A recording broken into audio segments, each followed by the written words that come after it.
I'm just grateful I had the opportunity in the first place, and I guess it's still kind of hitting me. Every couple seconds that goes by, I realize that wasn't just a dream, and it really just did happen. And again, I'm thankful I got the chance in the first place. I knew about this about 10 days ago, and I raised my hand for the opportunity, and I'm glad that he took me up on it and took me seriously and gave me the shot in the first place.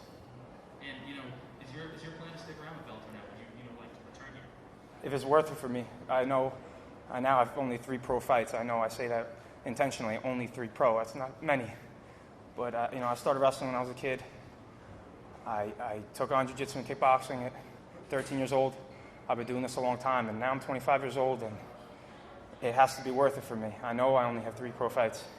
I don't expect to make crazy money right now, but I can't get it's just, it needs to be worth it for me. I can't put it any other way, because I want to do it. I would love to stick with Bellator.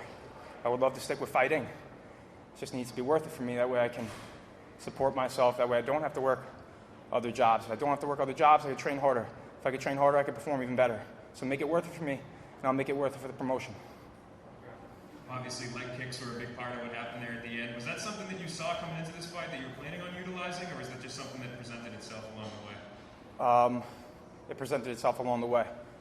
I knew he was primarily a striker, so I obviously took into consideration it could become a kicking fight, if you will. But it was available. I just kind of made an adjustment in the moment, and I said he's not really respecting my kicks, and that's what happened.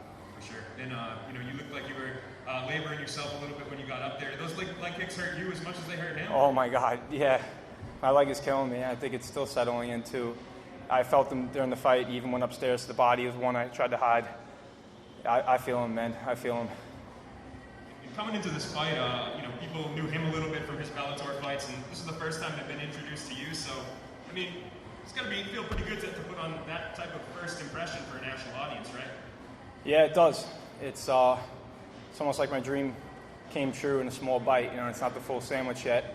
I'm not a world champion yet, but it felt really good to get out there and show everybody what I'm capable of just a little bit, It was like 1.5 rounds, I guess. So I know I'm capable of going 5-5s in the future. I trained hard for that.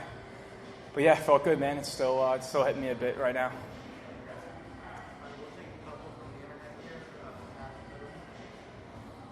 Okay, can you hear me now? Okay, perfect. Hey man, congrats on the win, guys. My first question is to you. As an MMA media, of course, why do you think you're the next big thing in mixed martial arts today? Because I believe I am. It's all mental. I know I can do it. I will work as hard as I have to make it happen. If it's worth it for me, I'll put in the work to do it, and I'll beat anybody. I'm not undefeated. But if you take a look at that second fight of mine, the kid just laid on me and prayed. He landed 2 strikes the entire fight.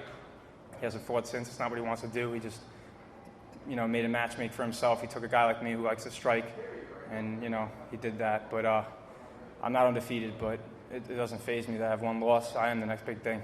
If the money's there for me, I'll come and do it, and I'll do it in front of anybody, anywhere, anytime.